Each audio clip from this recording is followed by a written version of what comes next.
வணக்கம். எல்லாருக்கும் காலை வணக்கம். இந்தியாவிலேருந்து பார்க்குறீங்களா? இலங்கையிலேருந்து பார்க்குறீங்களா தெரியல. ஆனா, பார்க்குற உங்களுக்கும், எனக்கு தந்த ஆதரவுகளுக்கும், உங்களுடைய அழகான கருத்துக்களுக்கும் நன்றி. ஒரு விஷயத்த தெளிவுபடுத்த விரும்புறேன். நீங்கள் எல்லாரும் கருத்து எழுதியிருக்கிறது வீடியோ நான் இன்றைய திகதியிலிருந்து 11 மாசங்கள், 12 மாசங்கள் முடியப் போகுது. 1 வருடத்துக்கு முன் கிட்டத்தட்ட 1 வருடத்துக்கு முன்பு நான் செய்த வீடியோ. அதற்குத்தான் இப்பொழுது நீங்கள் அதனுடைய உண்மைத்தன்மையை உணர்ந்திருக்கிறீர்கள் இப்பொழுது. ஒரு வீடியோவினுடைய உண்மைத்தன்மை நீங்கள் உணர கிட்டத்தட்ட 1 வருடம் ஆகியுள்ளது. நன்றி.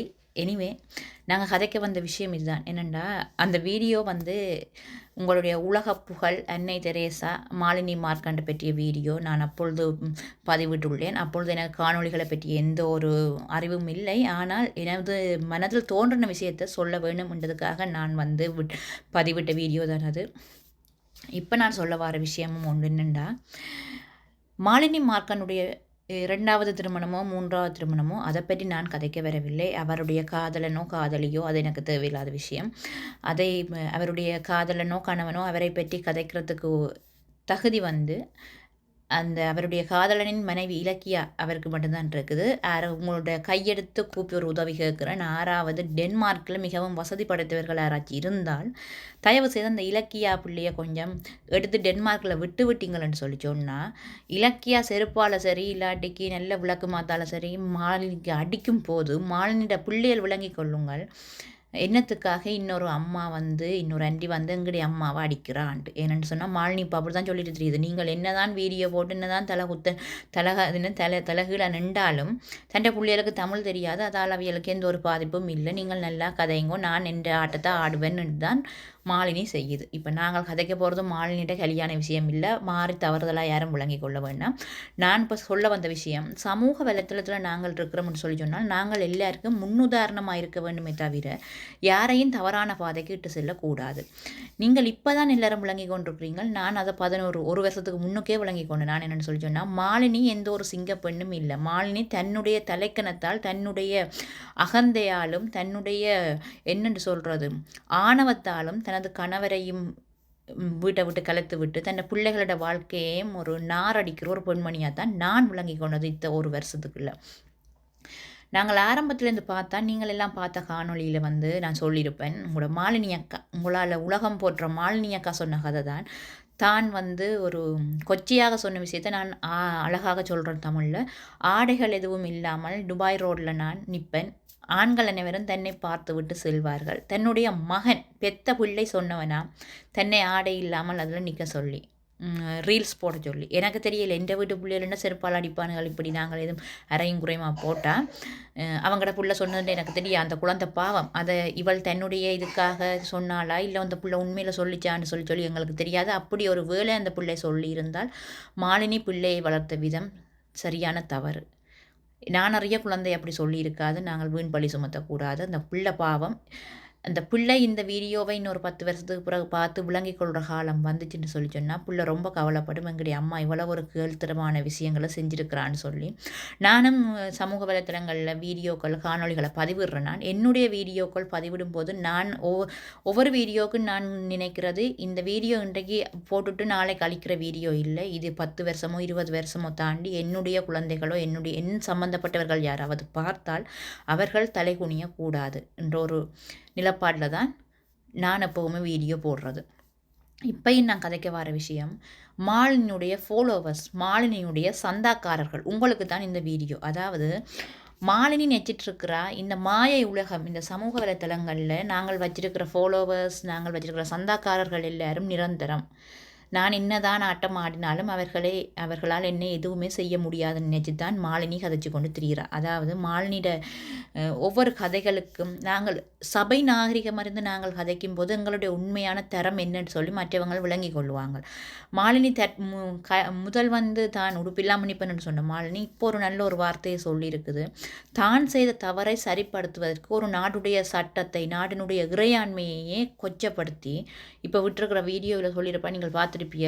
இலங்கையில் விவாகரத்து வழக்கு நிலுவையில் இருக்கும்போது நாங்கள் சட்டத்துக்கு மீறின உறவில் இருக்கலாம். அதாவது அவங்க சொல்ல வந்த விஷயம், சட்டத்துக்கு மீறின தாம்பத்திய உறவில் நாங்கள் இருக்கலாம்ன்றத ஒரு தேர்ட் கிரேட் உமன் சொல்கிற மாதிரி கேடு கெட்ட வார்த்தையை சொல்லி வச்சிருக்கிறா ஒரு பொது வலைத்தளத்தில்.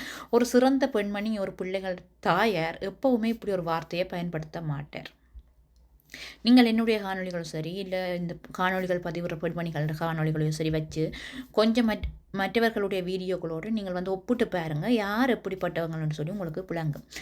இந்த மாலினி மார்க்கண்ட் இப்பயும் தான் நினச்சிட்ருக்கிறா தான் பெரிய அன்னை தெரேசா, தான் இந்த யூனிவர்சல் மதர் ஆஃப் வேர்ல்ட், அதில் நிறைய பேர் வச்சிருக்கிறா. எனக்கு தெரியலை.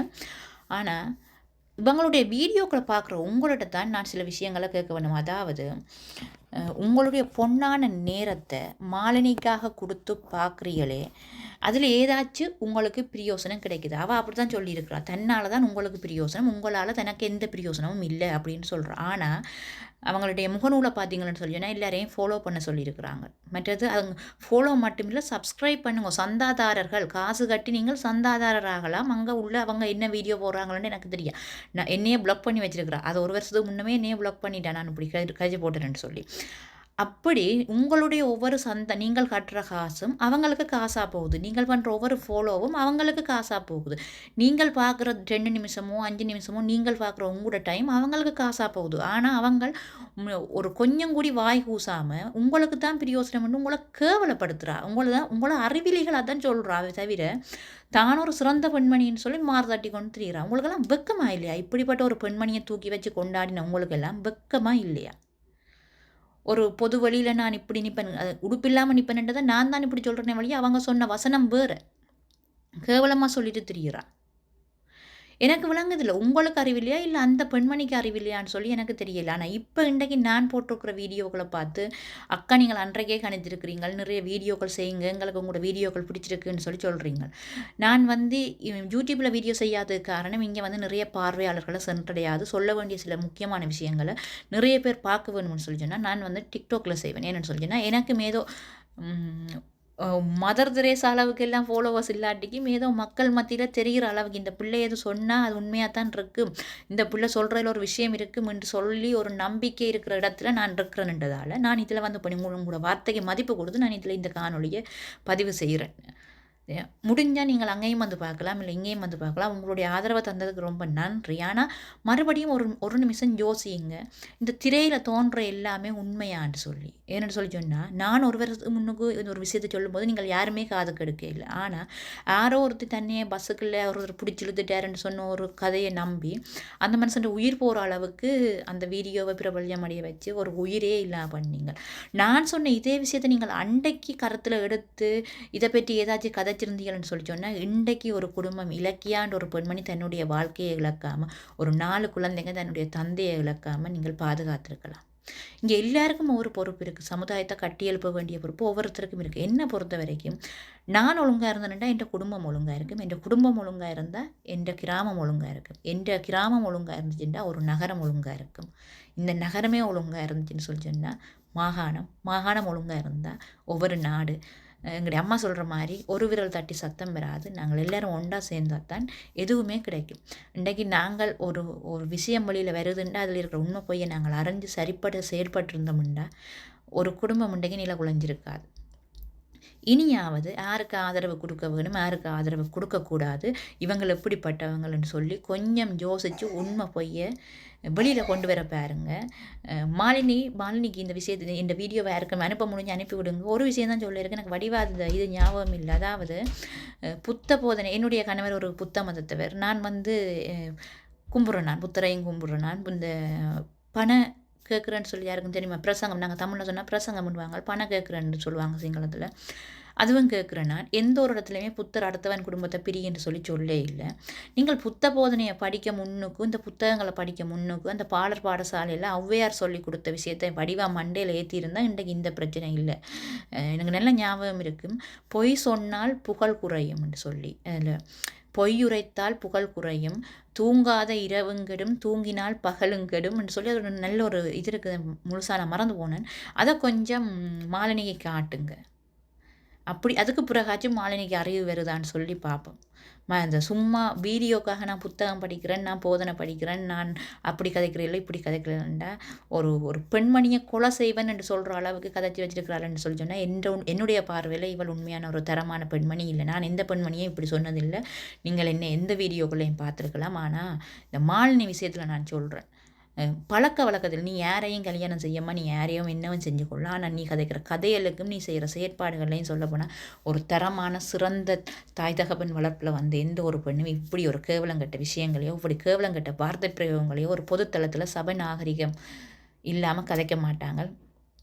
மக்களே, நான் சொன்ன விஷயங்கள் எதுவும் பிழை இருந்துச்சுன்னு சொல்லி சொன்னால் அழகான தமிழில் கருத்தில் சொல்லிட்டு போங்க. அசிங்கமாக எழுதாதீங்க. அசிங்கமாக நீங்கள் சொல்ல நினைக்கிறதையும் அழகான தமிழில் இப்போ நான் சொன்னேன். அவங்க சொல்லியிருக்கேன் அந்த 3rd grade விஷயத்தை கூடி நான் அழகாக தாம்பத்திய உறவுன்னு சொல்லியிருக்கிறேன். அப்படி எல்லாத்துக்குமே ஒரு தமிழில் அழகான வசனங்கள் இருக்கும், வார்த்தைகள் இருக்கும். அதுகளை கோர்த்து அழகாக எழுதுங்க. ஒரு முக்கியமான விஷயம் கதைக்க வேண்டியிருக்குது. என்னுடைய கருத்துப்பட்டியில் ஒருத்தர் எழுதியிருக்கிறார் சம்பிரதாயத்தை பற்றி. என்னையை வந்து சேலை கட்டி வந்து கதைக்க சொல்லி, சேலை கட்டி வந்து கதைக்கலாம் மிஸ்டர் லிண்டா. நான் வந்து டிக்டாக்ல நேரலைக்கு வர மாதிரி இதுலேயும் நேரலைக்கு வரேன். நீங்கள் இங்கே வந்து என்னைய வந்து நீங்கள் தொடர்பு கொள்ளலாம். எனக்கு நீங்கள் என்னை பார்ப்பீங்களா தெரியல. மறுபடியும் பார்த்தால் ஒரு விஷயம், சேலை கட்டி வந்து உங்களுடைய மார்க்கண்டேயர் புத்திரி மாலினி மாதிரி சேலை கட்டி போய் அடுத்தவன் குடும்பத்தை குலைத்து விடுவோமே நான் சம்பிரதாயப்படி. இதுக்கு நீங்கள் ஒத்துக்கொள்றீங்களான்னு சொல்லி கீழே எழுதி விடுங்க. மக்களை, இது உங்களுக்கு இல்லை, இது ஒரு லிண்டா என்ற ஒருத்தர் கீழே எழுதியிருக்கிறார். அவருக்கு தனியாக வீடியோ போடலாம் தானே. அப்படி போட்டால் அவர் கேட்போம். அதுக்கு இதில் கேட்டிருக்கிறேன். எழுதி விடுங்க மிஸ்டர் லிண்டா. எல்லாருக்கும் மறுபடியும் சொல்கிறேன், உங்களோட கருத்துக்களுக்கு ரொம்ப நன்றி. இப்போ நான் கதைச்சிருக்கிறேன், எனக்கு நேரம் இல்லை. நான் இங்கே கிளாஸுக்கு போக வழி கேட்டுட்டு இருந்து கதைச்சு கொண்டிருக்கிறேன். கீழே உங்களுடைய கருத்துக்களை எழுதுங்க. ஏதுங்க நான் கதைக்க வேணும்னு நீங்கள் எதிர்பார்த்தால் அதையும் எழுதுங்க. நான் பார்த்துட்டு வந்து அதை பற்றி கதைப்பேன். என்னுடைய அறிவுக்கு எது தெரியுதோ அதை கதைப்பேன். சரிப்புலையே நீங்களே சொல்லுங்கள். நன்றி, வணக்கம். மறுபடியும் ஒரு காணொளியில் சந்திக்கலாம். Bye bye.